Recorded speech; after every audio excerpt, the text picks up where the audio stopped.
Olá pessoal, sejam bem-vindos à nossa aula de tecido conjuntivo.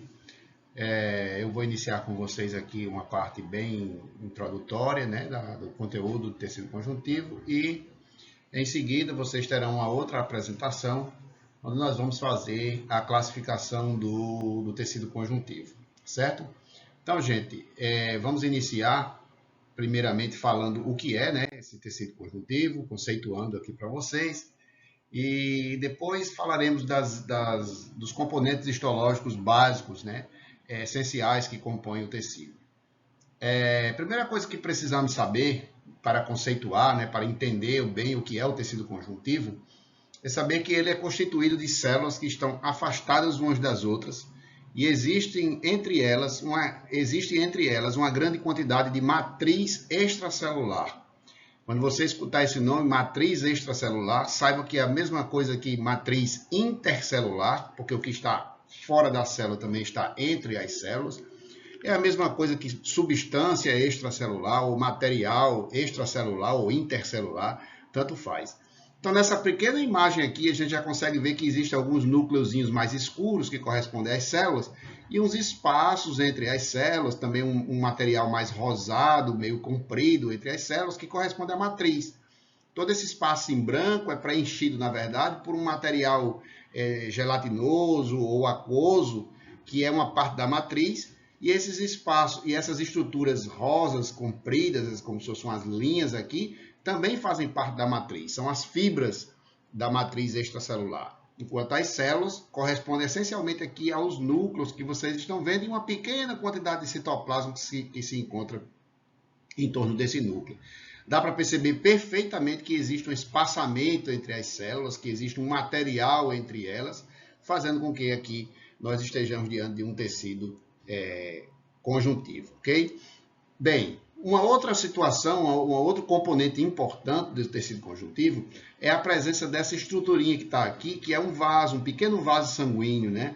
Que mostra que o tecido conjuntivo, diferentemente do epitelial, cujas células são justapostas, né, unidas umas às outras, e não existem vasos, não existe vascularização. Já o tecido conjuntivo ele é conhecido por ser vascularizado. Isso, de certa forma, justifica a presença do tecido conjuntivo sempre próximo do tecido epitelial. Quando você tem um epitélio em seguida, o próximo tecido a aparecer vai ser o tecido conjuntivo, tendo em vista que ele vai oferecer nutrientes através dos seus vasos, tanto para as células do próprio conjuntivo, como para as células do epitélio que se encontrar próximo desse tecido conjuntivo aqui, ok? Então essa é a ideia inicial do que é tecido conjuntivo. Depois a gente fala um pouco sobre a origem, né? É interessante a gente saber que existe um conjuntivo conhecido como embrionário, aquele conjuntivo inicial, que é chamado de mesênquima, onde você tem células tronco, células que ainda não estão diferenciadas, e essas células mesenquimais, elas podem se diferenciar em todos os tipos celulares que vão aparecer lá no tecido conjuntivo. Então você tem uma célula mesenquimal, ela pode se diferenciar num fibroblasto, que é uma célula bem característica do tecido conjuntivo propriamente dito. Você tem também a célula mesenquimal podendo se diferenciar num condroblasto, né, que é uma célula do tecido conjuntivo conhecido como tecido cartilaginoso. Essa célula pode se diferenciar num osteoblasto, que é a célula do tecido conjuntivo conhecido como tecido ósseo, e assim por diante. Então, a célula mesenquimal dá origem às outras células de tecido conjuntivo. O mesênquima é nada mais do que um tecido primitivo, um tecido conjuntivo inicial, que depois ele vai se diferenciando e dando origem aos demais conjuntivos que nós encontramos nos nossos corpos. Passando para o seguinte slide, nós podemos entender aqui por esse slide que a constituição histológica do tecido conjuntivo é exatamente o que eu acabei de falar para vocês no slide anterior. Matriz intercelular, abundante e células. Então, todo tecido conjuntivo ele vai ter matriz intercelular ou extracelular e células, né? Quais são essas células? Aí vai variar, porque existem variações de conjuntivos. Então, existe um conjuntivo propriamente dito, que é o comum, o padrão, mas existem conjuntivos especiais, tipo tecido cartilaginoso, tecido ósseo, tecido adiposo, e cada um vai ter suas células ali mais específicas, ok? Em relação à matriz intercelular, a gente sabe que existe uma parte que tem forma definida, nós denominamos de parte morfa, é aquela que tem forma definida. Você vê no microscópio e sabe que tem uma estrutura comprida, longa, com forma. E você tem uma parte amorfa, uma parte que não tem forma, né? É definida. Então, você não vai ver nada no microscópio que lhe dê um aspecto de algo formado. Então, como água, líquido, né? A parte amorfa, ela preenche esses espaços em branco, ela está toda preenchendo todos esses espaços em branco do tecido conjuntivo, é a parte amorfa. Enquanto a parte morfa são as próprias fibras do tecido conjuntivo, são essas linhas rosadas aqui que vocês encontram. Então, a gente vai ver daqui a pouco que nós temos as 3 fibras diferentes, 3 tipos de fibras, as fibras colágenas, as fibras elásticas e as fibras reticulares. Então, esse componente fibroso corresponde à parte que tem forma, que você no microscópio consegue ver uma linha, consegue ver uma cordazinha, uma coisa comprida e tal. E a parte que você não vê aí corresponde à parte gelatinosa e aquosa, que é correspondente à substância fundamental amorfa, né? Amorfa, parte amorfa que se divide, na verdade, em substância fundamental amorfa e líquido tecidual. Então, uma pequena quantidade de material gelatinoso, que se chama substância fundamental, e uma pequena quantidade de líquido, que se chama líquido tecidual. Gente, eu vou explicar isso aqui rapidamente. A substância fundamental, ela é constituída de glicoproteínas, proteoglicanos e água. Glicoproteínas e proteoglicanos são moléculas que associam proteínas a carboidratos. Com a água que hidrata esse material, você passa a ter uma espécie de gel, uma coisa gelatinosa, viscosa, meio transparente, que preenche esses espaços em branco aí. Então, isso é o que a gente chama de substância fundamental, também chamado de substância fundamental amorfa. Não tem forma definida, mas é um gel que está presente aí na matriz extracelular. E o líquido tecidual é uma pequena quantidade de líquido que sempre vem dos vasos sanguíneos. Então, você tem aí no tecido conjuntivo, vascularização, você tem os vasos capilares, e uma pequena quantidade do plasma sanguíneo, ele acaba extravasando dos vasos capilares e se infiltrando dentro do tecido conjuntivo. Esse conteúdo líquido, esse plasma sanguíneo, que se infiltra no tecido conjuntivo, ele vai levar consigo hormônios, nutrientes, determinados materiais que são importantes para o funcionamento das células que estão presentes no conjuntivo e nos tecidos que estão acoplados ao conjuntivo de alguma forma, estão conectados com o conjuntivo. Então, o líquido tecidual, ele é necessário que ele se forme, é necessário que uma parte do plasma sanguíneo extravase dos vasos capilares e penetre no interior do conjuntivo para levar materiais importantes para as células, tá certo? No entanto, as células utilizam nutrientes e as células depois também liberam seus catabólitos, liberam um material que não é apropriado para as células, o resto do metabolismo das células. E esse material precisa retornar para dentro dos vasos sanguíneos. Então, a gente começa a entender que o líquido tecidual, ele acaba fluindo para o interior do conjuntivo e voltando para os vasos. É um líquido móvel que fica penetrando no conjuntivo, se espalhando ali por dentro do conjuntivo e depois voltando para o interior dos vasos. Para que isso aconteça, é necessário a existência de umas forças que impulsionam o líquido para fora do vaso e para o interior do conjuntivo e que atrai esse líquido de volta para o interior dos vasos. A gente vai já estudar essas forças, que é também bem fácil de a gente compreender isso, tá certo? Mas é importante que vocês saibam que esse líquido ele precisa estar sendo renovado constantemente, porque ele precisa levar um material que é útil para as células e precisa retirar dos espaços do tecido conjuntivo aquilo que não serve mais, aquilo que pode, inclusive, tornar um ambiente tóxico para as próprias células. Então, isso tem que ser recolhido, isso tem que ser removido, beleza? Então, a substância fundamental é tanto a parte gelatinosa, constituída por glicoproteínas, proteoglicanos, associada à água, que fica aquele gel e tal, como um pequeno líquido que está fluindo por aí, por essa substância fundamental, e está voltando, está se conectando com ela, e está voltando para o interior dos vasos. Enquanto as fibras correspondem a material proteico, a gente pode dizer que as fibras, de um modo geral, são moléculas de proteína que se conectam uns com outras e acaba formando uma coisa mais comprida, né? Uma coisa longa, ao qual a gente dá o nome de fibra.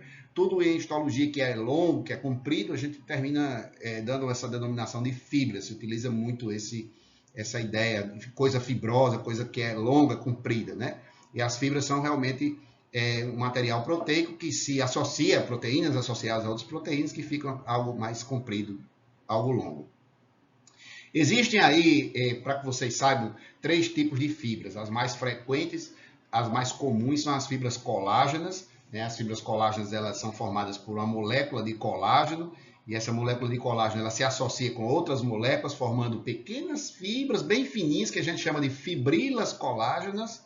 As fibrilas colágenas, então, são resultantes da associação de moléculas de colágeno. E depois você tem as fibrilas colágenas se associando com outras fibrilas colágenas, formando as fibras colágenas. E são as fibras colágenas que nós conseguimos ver na microscopia de luz, nessa microscopia que nós estamos trabalhando aqui. Então, todo esse material rosado, fino, delicado que vocês estão vendo por aqui, corresponde às fibras colágenas, que na verdade são decorrentes da união das fibrilas colágenas, que vem das moléculas de colágeno, que são formadas por aminoácidos, como todos vocês estudam na bioquímica e tal. Ok? Então, é interessante também saber que o colágeno ele tem tipos diferentes de acordo com variações de aminoácidos. Então, tem o colágeno do tipo 1, que está associado às fibras colágenas, essa que eu acabei de falar, é o mais abundante no corpo. Mas existe também o colágeno do tipo 2, né, que está presente nas cartilagens, a gente vai estudar mais adiante. O colágeno do tipo 3, que forma essas fibras aqui, que eu falo já, as fibras reticulares.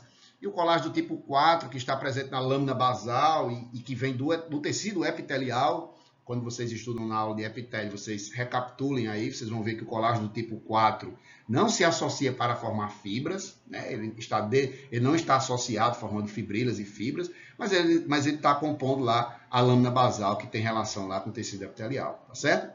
Então, fibras colágenas são fibras bem coradas, que se coram por eosina, muito bem, né? A eosina dá essa tonalidade mais rosa. Essas são as fibras que a gente mais vê nas nossas lâminas, porque também os preparados que nós temos são preparados com hematoxilina e eosina, e a eosina cora a fibra colágena. É uma fibra muito resistente, se você aplicar uma força nela, ela não se distende, ela segura com muita força. Então é interessante, em todo o tecido conjuntivo mais resistente, mais duro, tem uma boa quantidade de fibras colágenas, né, porque ela é dura, ela é resistente. Então isso é muito importante para os conjuntivos que servem como sustentação, conjuntivo que de alguma forma precisa de resistência, né? Se você começar a pensar em conjuntivos que são ricos em fibras colágenas, você vai encontrar, por exemplo, o conjuntivo que compõe um tendão, um ligamento, né? Então, só para dar uma ideia, lembrar vocês da anatomia, um tendão liga um músculo ao osso. Quando o músculo se contrai, ele puxa o osso, e o tendão está lá ligando o músculo ao osso. Não é para o tendão se distender, nem é para ele romper, é para ele aguentar a força do músculo puxando o osso. Então, ele tem que se manter firme. Portanto, as fibras colágenas que estão presentes no tendão, ela tem que aguentar, ela não pode se distender, nem pode romper. Isso é uma característica muito importante do colágeno, né? Então, nós encontramos colágeno, a quantidade grande de colágeno, de fibras colágenas no tecido conjuntivo, confere resistência, dureza. O conjuntivo fica duro. Quando você pega um pedaço de carne e você começa a comer e mastiga e você vê que encontra aqueles pedaços duros, né?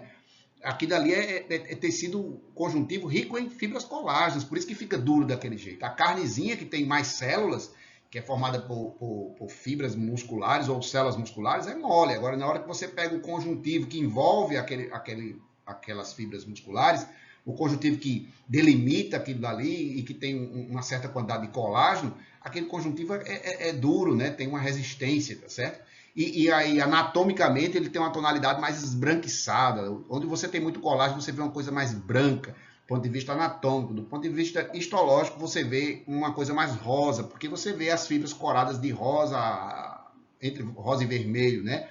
Por aí, tá certo? Então, fibra colágeno é uma fibra grossa, espessa, é uma fibra inextensível, é uma fibra resistente, tudo isso é a mais abundante, tudo isso vocês vão já gravando aí na cabeça de vocês. É completamente diferente das fibras elásticas, que a proteína principal é a elastina, e ela tem a característica de ser elástico, como um elástico qualquer que você puxa, ele se distende, e depois você solta, ele volta para a posição inicial. Você puxa, ele desestica, depois ele volta. Então, as fibras elásticas são elásticas, como o nome está dizendo. Ela se distende e volta, se distende e volta. Então, você vai precisar mais de fibras elásticas nos lugares onde você precisa distender e voltar, né? É muito óbvio, não naqueles lugares onde você requer mais resistência, mais dureza e tal. Então, se você pensar, por exemplo, no pulmão, né? Quando você inspira, você enche o pulmão de ar, enche ele de ar, e depois você expira, ele volta para a posição. Ele enche e ele volta. É lógico que o conjuntivo do pulmão tem que ter uma quantidade razoável de fibras elásticas para ele poder se distender e depois voltar para a posição inicial. Ela se distende e volta. Se fosse só fibras colágenas ali dentro do pulmão, ele ficaria duro, rígido. Não é possível que isso aconteça. Então, tem que a necessidade de que aquele conjuntivo tenha fibras elásticas para se distender e voltar para a posição inicial, tá certo? Então, fibras elásticas é isso. Enquanto que a fibra colágena é formada por colágeno, principalmente esse colágeno do tipo 1, nós vamos entender agora o que quer dizer isso, né, também. Pequenas variações dos aminoácidos, né, que formam esses colágenos aí, tipo 1, 2, 3, 4, 5, 6, enfim, existe uma quantidade grande de colágenos, vocês vão estudar depois. E as fibras elásticas são formadas, a proteína principal é a elastina, tá certo? Coloração da fibra elástica precisa de corantes próprios, apropriados. Então, pode, por exemplo, vou citar aqui a orceína, mas existem outros corantes utilizados para fibras elásticas. Então, normalmente as colorações por hematoxilina e eosina não conseguimos identificar bem as fibras elásticas. E evidentemente que a sua função é conferir elasticidade aos tecidos conjuntivos, tá certo? E as fibras reticulares, o nome lembra muito a questão de retículo, é rede, é uma pequena rede, ela se associa formando redes, como se fosse uma teia, né? Como se fosse aí um emaranhado de fibras, formando uma esponjazinha, uma teiazinha assim de fibrosa, né? Onde elas se enlinham e tal. Então você vai lembrar muito de rede, o nome retículo vem disso. De certa maneira, apesar das fibras reticulares serem fibras com nome próprio, né, sem ter o seu próprio nome, elas são originadas de um tipo de colágeno constituído é um colágeno tipo 3, né? É um tipo de colágeno tipo 3, que forma as fibras reticulares, que acaba formando essas pequenas redes fibrosas que existem, que normalmente estão associadas com aprisionamento de células.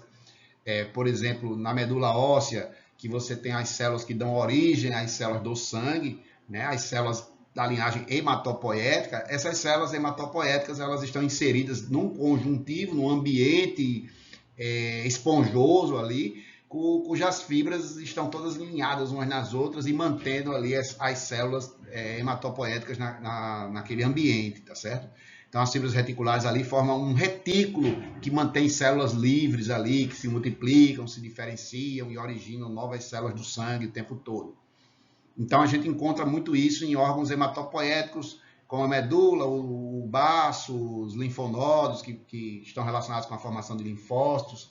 Enfim, é muito frequente nos órgãos hematopoéticos as fibras reticulares. E também são fibras que se encontram na membrana basal. Vocês viram isso quando vocês estudaram tecido epitelial. Viram a membrana basal, que limita ali, está no limite entre o epitélio e o conjuntivo. E você tem ali, nesse limite entre o epitélio e o conjuntivo, você tem uma lâmina basal e tem também fibras reticulares constituindo a membrana basal, que é a associação de lâmina basal e algumas fibras reticulares acumuladas que ficam ali na proximidade do epitélio, delimitando o que é entre epitélio e o conjuntivo.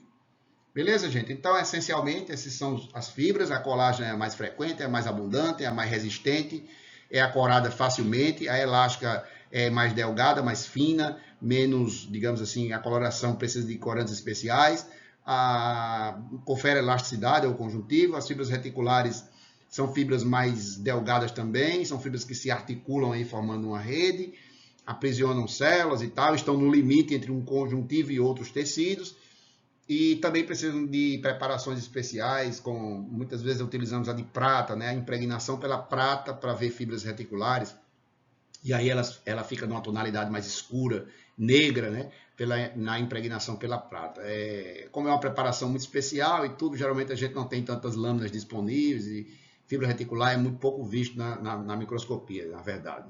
Falar bem verdade, a gente vê bem a colágena, em algumas lâminas a gente vê a elástica, por conta da coloração que é utilizada para ver, e poucas lâminas nós verificamos as reticulares, tá? Mas quando a gente fala de um conjuntivo propriamente dito, que é aquele conjuntivo que tem assim todos os constituintes que nós estamos falando agora, de um modo geral, nós encontramos todas as fibras, né? Nós encontramos as colágenas, as elásticas, as reticulares, Aí existem alguns conjuntivos que têm mais predominância de colágeno e outros que têm menos. Aí a gente vai começar a dizer que aquele conjuntivo propriamente dito que tem mais colágeno, mais fibras colágenas, é mais duro, mais resistente.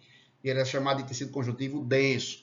Quando ele não tiver tantas fibras colágenas, quando for mais ou menos um equilíbrio entre todos os materiais, ele é menos resistente. A gente vai dizer que esse conjuntivo que não tem tantas fibras colágenas assim, ou que não há predominância de fibras colágenas sobre outros constituintes, é chamado de tecido conjuntivo frouxo, né? Então, o conjuntivo propriamente dito, comum, que é esse que está nessa imagem aqui que vocês já estão vendo desde o início da aula, é dividido em tecido conjuntivo denso, quando é muito rico em fibras colágenas, e tecido conjuntivo frouxo, quando não for tão rico assim em fibras colágenas. Então, já sabe que o denso é mais resistente, o frouxo é menos resistente, tá certo?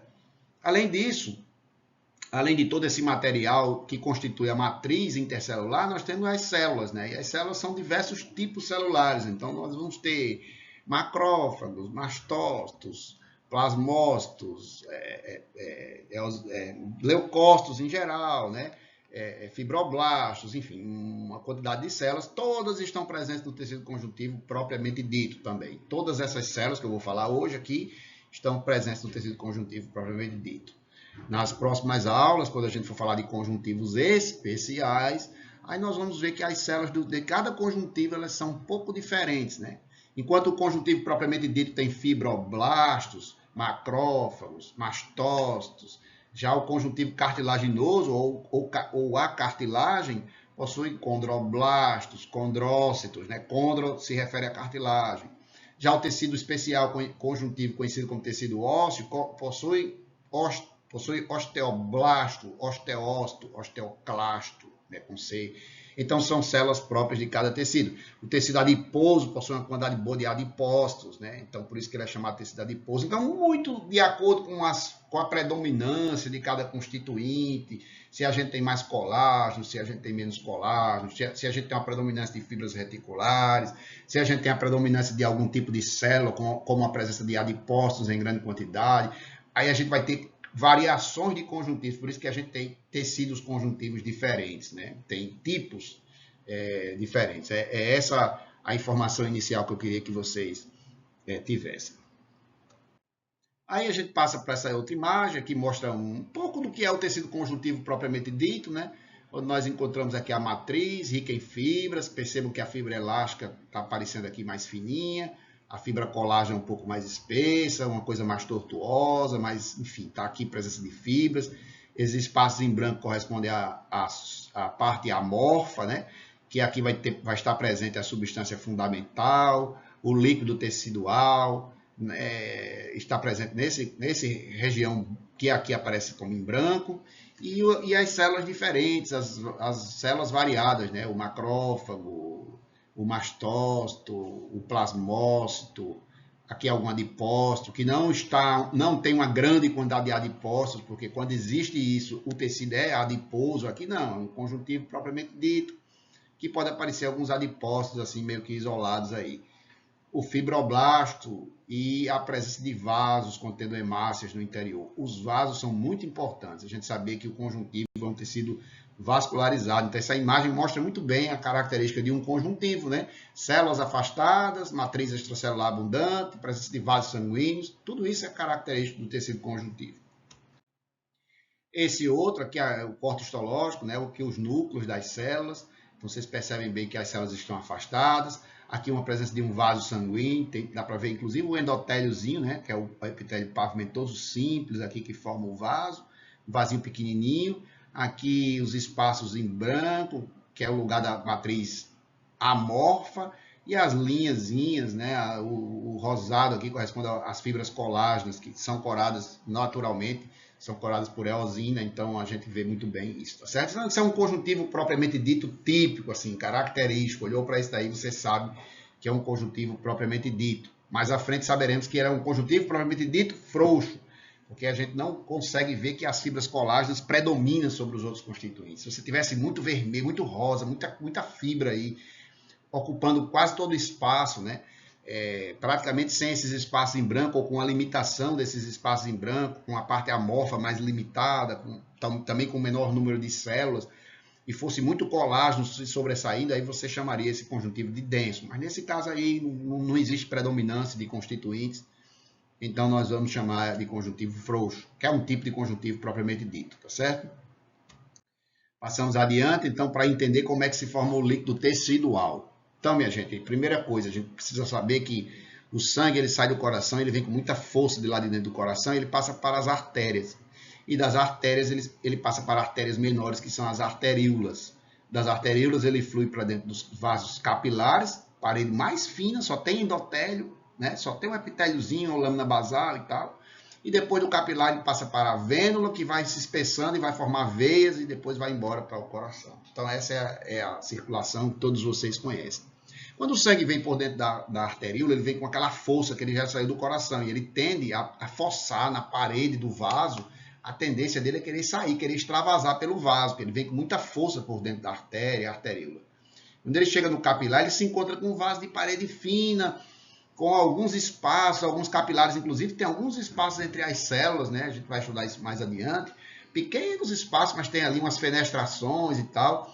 E aí, isso faz com que exista uma facilidade na saída do líquido que está passando aqui dentro. Ora, se eu tenho uma pressão interna do líquido batendo na parede do vaso capilar, e eu tenho uma facilidade, uma parede fina, com alguma perfuração e tal, com a facilidade de saída, esse líquido ele tende a extravasar, ele tende a sair do capilar e se infiltrar no conjuntivo. Então, a saída de líquido pelo capilar e a entrada dele no conjuntivo faz formar esse líquido tecidual, que pode ser chamado de líquido tecidual, plasma tecidual, porque inclusive ele é originado do plasma sanguíneo. Ele é uma continuidade, é o plasma sanguíneo que está extravasando e está chegando ao tecido conjuntivo, formando o plasma tecidual. Então, líquido tecidual, plasma intersticial também é a mesma coisa, certo? E depois, esse líquido continua aqui por dentro do capilar, enquanto uma parte sai, extravasa, outra parte continua por dentro do capilar e vai para a vênula para voltar para o coração. Bem, à medida que o líquido vai passando, você vai percebendo que a pressão que acontece dentro do vaso para que o líquido saia, ela vai diminuindo, porque vai se distanciando do coração. Então, dentro da passagem do líquido pelo capilar, quanto mais o líquido anda por dentro do capilar, menos pressão ele faz na parede do vaso tentando extravasar, né? Então, a gente diz que a pressão hidrostática, que é essa pressão do líquido no interior do vaso para sair, para extravasar, ela é grande no começo e ela vai ficando pequena no final. Ela vai diminuindo. Cada vez mais que o líquido vai percorrendo dentro do capilar, a pressão hidrostática vai diminuindo. Então, chega um determinado momento, nessa segunda parte do capilar aqui, né, a metade aqui, a pressão hidrostática é mínima, então o líquido já não tende mais a sair. No entanto, algumas moléculas que são maiores, principalmente, que são plasmáticas, elas não extravasam, elas permanecem aqui dentro do vaso capilar, como, por exemplo, a albumina, né? A albumina é uma molécula plasmática, né, que está presente lá, obviamente, no sangue, no plasma sanguíneo, e quando o líquido começa a extravasar, começa a levar nutrientes e tal, a albumina não sai, a albumina permanece aqui dentro do vaso, que ela é muito grande, ela não consegue passar do vaso para os espaços teciduais. Ela permanece. Então, quando a albumina chega desse lado de cá, do lado da vênula, perto da vênula, saiu água, mas a albumina permaneceu. Então, quer dizer que a concentração de albumina aqui é maior do que do outro lado. A concentração de albumina do lado do capilar, próximo da vênula, é muito maior do que a concentração de albumina do capilar próximo da arteríola, porque você tirou a água, mas manteve a albumina, então a concentração aumentou. E aí a pressão osmótica faz puxar líquido para o interior do vaso. Aí você começa a puxar líquido, essa pressão osmótica aumenta e o líquido tende a penetrar no interior do vaso. E aí você tem essa renovação. Né? Pô, a pressão hidrostática faz o líquido sair, a pressão osmótica faz o líquido voltar para o interior do vaso. É interessante que isso aconteça constantemente, né? Levando material útil para as células e levando aquilo que não serve mais das células para o interior do vaso sanguíneo, voltando para o sangue. Então é assim que a gente consegue estar nutrindo as células e ao mesmo tempo retirar o que não serve mais das células e levar de volta para o sangue. É interessante a gente saber que sempre existe uma pequena quantidade a mais de líquido que sai do que o líquido que volta para o vaso. E aí, quando esse possível excesso acaba sendo recolhido por vasos linfáticos, que são vasos em fundo cego que estão aqui. Então, existe uma pequena quantidade de líquido a mais que acaba entrando nos vasos linfáticos, Só que os vasos linfáticos se comunicam com veias, então acaba levando essa linfa, o conteúdo que passa dentro do vaso linfático é chamado de linfa. Então esse líquido tecidual, o plasma tecidual, quando ele entrar dentro de um vaso linfático, ele agora faz parte da linfa, não é mais plasma tecidual, é linfa, mas essa linfa, quando os vasos linfáticos se comunicarem com as veias, essa linfa passa a ser plasma novamente, ela se integra ao plasma, passa a ser sangue, passa a fazer parte do sangue novamente. Então isso acontece sem a gente perceber, está aí o tempo todo no nosso corpo, essa entrada e saída de líquido e tal. Se houver alteração nesse sistema e acabe sobrando líquido demais no tecido conjuntivo, nós vamos ter os famosos edemas ou inchaços, né? Popularmente os inchaços que nós temos. E existem inúmeras causas. Desde que você mexa nesse sistema de alguma forma que altere esse sistema, você acaba tendo retenção de líquido no tecido conjuntivo e aí você tem esses edemas característicos de situações clínicas que vocês vão aprender ao longo do curso de vocês. Mas só para dar uma ideia, a albumina, por exemplo, é produzida pelo fígado. Então o fígado é quem produz a albumina e lança na corrente sanguínea e essa albumina vai fazer parte do plasma. O indivíduo que tem um problema hepático, como por exemplo uma cirrose hepática, ele não vai produzir mais albumina da forma como ele deveria, porque ele está com o fígado alterado. Então ele não produzindo albumina ou produzindo uma quantidade insuficiente, ele não tem mais a pressão osmótica que ele deveria. Então o líquido está saindo, mas não está retornando do mesmo jeito. E aí ele vai acabar sendo retido no conjuntivo. O indivíduo vai ter edema pelo corpo, vai ter inchaço, né? Então, isso é uma característica de uma pessoa que, por exemplo, tem problemas hepáticos. Poderia ser, né? Aqui estou dando uma hipótese aqui de uma situação específica, né?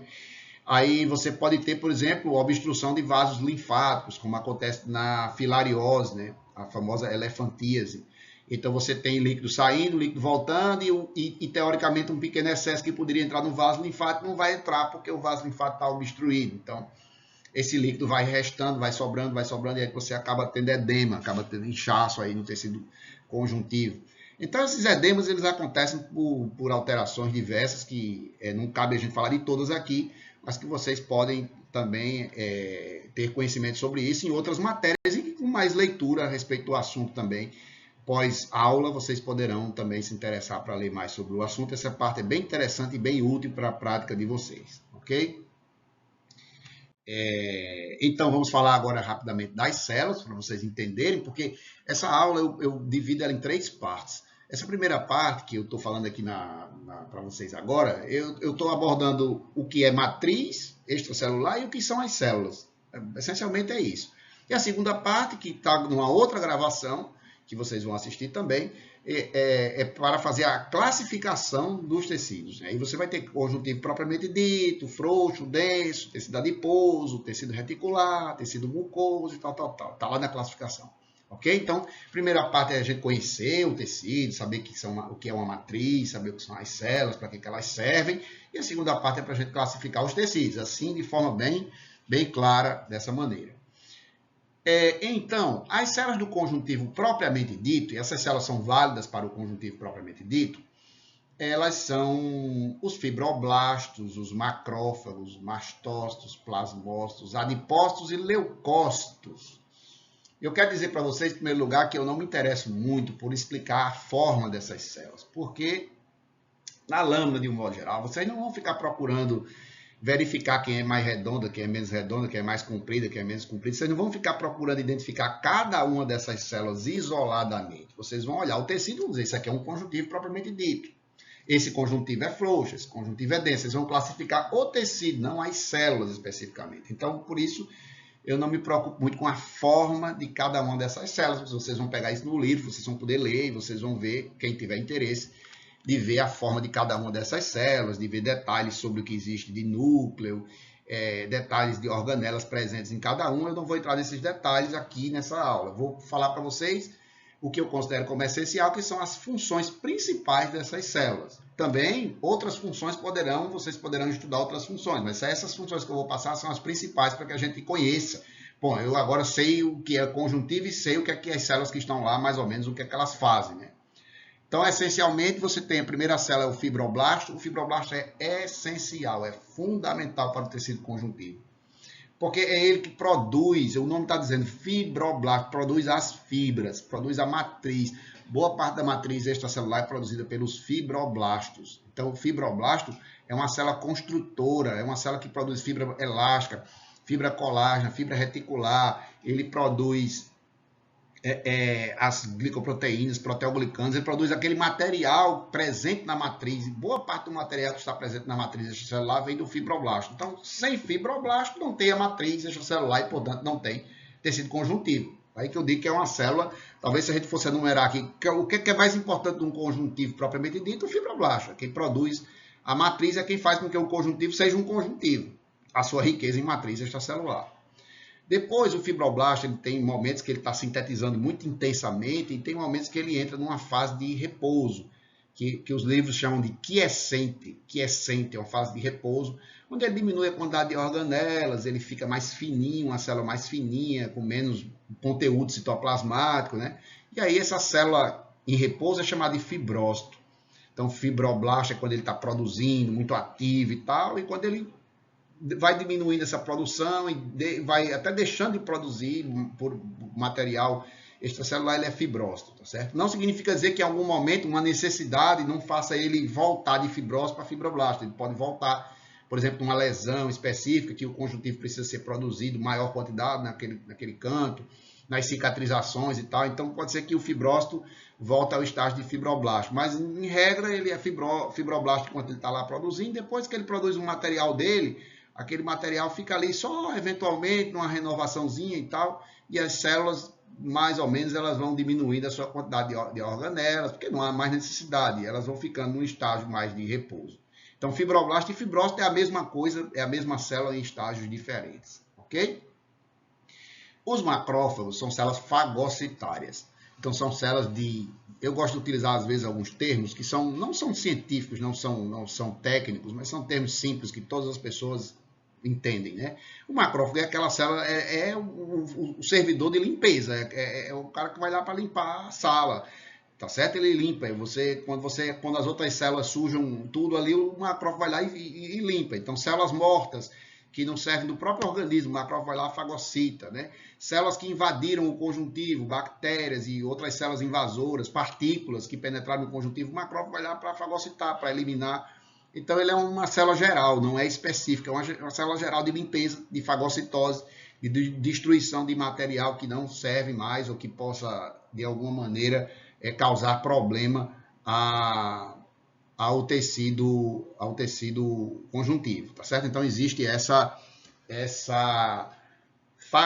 fagocitose que é feita pelo macrófago. Uma coisa interessante é que o macrófago ele é proveniente do monócito, que é um leucócito, né, que está presente no sangue, atravessa a parede dos vasos capilares, e quando ele atravessa a parede dos vasos capilares, ele forma o macrófago. Então, o macrófago, um dia ele foi monócito, um dia ele esteve no sangue, e depois ele passou a corrente do sangue, da corrente sanguínea, ele passou para os espaços teciduais, e nesses espaços teciduais ele virou macrófago, e o macrófago é a célula fagocitária lá do tecido conjuntivo. Então, normalmente a gente diz que existe um sistema de células fagocitárias originadas do monócito do sangue, que os autores chamam de sistema fagocitário mononuclear. O sistema mononuclear fagocitário. Enfim, a ordem não interessa. As células da medula óssea, que se diferenciam, se proliferam e se diferenciam em monócitos, os monócitos que estão no sangue, e as células fagocitárias, macrófago do tecido conjuntivo, micróglia do tecido nervoso, osteoclasto, que degrada a matriz óssea no tecido ósseo, todas essas células, célula de Kupffer no fígado, todas essas células são originadas dos monócitos, são células que degradam ou que fagocitam nos tecidos onde elas vão, e fazem parte desse sistema conhecido como sistema mononuclear fagocitário. Mas estamos falando de conjuntivo propriamente dito, então o macrófago é a célula fagocitária do conjuntivo propriamente dito. Depois temos os mastócitos. Mastócitos são células cheias de grânulos, e esses grânulos eles contêm substâncias químicas responsáveis pela inflamação, mediadores químicos da inflamação. Então o mastócito é uma célula que produz material para inflamar. Você vai dizer assim, mas inflamar para quê? Né? Geralmente a inflamação é uma resposta contra algo que agride o corpo. É uma defesa também. Só que não é uma defesa como o macrófago faz, não é uma fagocitose, não é um ataque de uma célula contra outra. É uma preparação para o organismo se defender. Então o mastócito produz substâncias inflamatórias, substâncias químicas, libera essas substâncias, elas vão atuar na parede dos vasos, vai relaxar a musculatura de arteríolas, facilitando a passagem de mais sangue naquela região que vai ficar inflamada, vai alterar a permeabilidade dos vasos capilares, aumentando a saída de material de dentro do vaso para os espaços do tecido conjuntivo, formando mais líquido tecidual, digamos assim, e vai atrair também, parte dessas substâncias químicas são quimiotáticas, atraem leucócitos para aquela região, facilitando também que os leucócitos atuem na defesa. Então, o mastócito libera substâncias químicas que acabam alterando a parede dos vasos, aumentando a passagem de sangue por aquela região, aumentando a saída de material de dentro do sangue para os espaços teciduais. Então, aí você tem maior saída de material do plasma, maior saída de anticorpos, maior chegada de leucócitos e saída de leucócitos de dentro do vaso para aqueles espaços. Tudo isso na tentativa de se defender contra alguma agressão, por exemplo, uma entrada de uma bactéria, de bactérias, né, uma infecção em determinada região, o organismo se reage criando um processo inflamatório, e esse processo inflamatório vai aumentar a capacidade de defesa naquela região que está infeccionada. Então, contra a infecção, muitas vezes nós temos que ter a inflamação, que é uma resposta vascular, né, e celular contra alguma agressão que nós estamos tendo. Então, o mastócito ele não vai agir diretamente, ele não vai fagocitar, ele não vai destruir diretamente a célula, mas ele vai preparar o ambiente para melhorar a defesa naquela região. Consequentemente, quando ele faz isso, ele aumenta a quantidade de líquido que sai, então cria-se edema, né? A função daquela região fica comprometida, todo mundo sabe. Quem teve um corte no dedo, por exemplo, que inflamou, sabe que o dedo já não mexe mais do mesmo jeito, fica inchado, fica com dificuldade de mexer. Então tem edema, porque tem saída de líquido, então isso é um desconforto.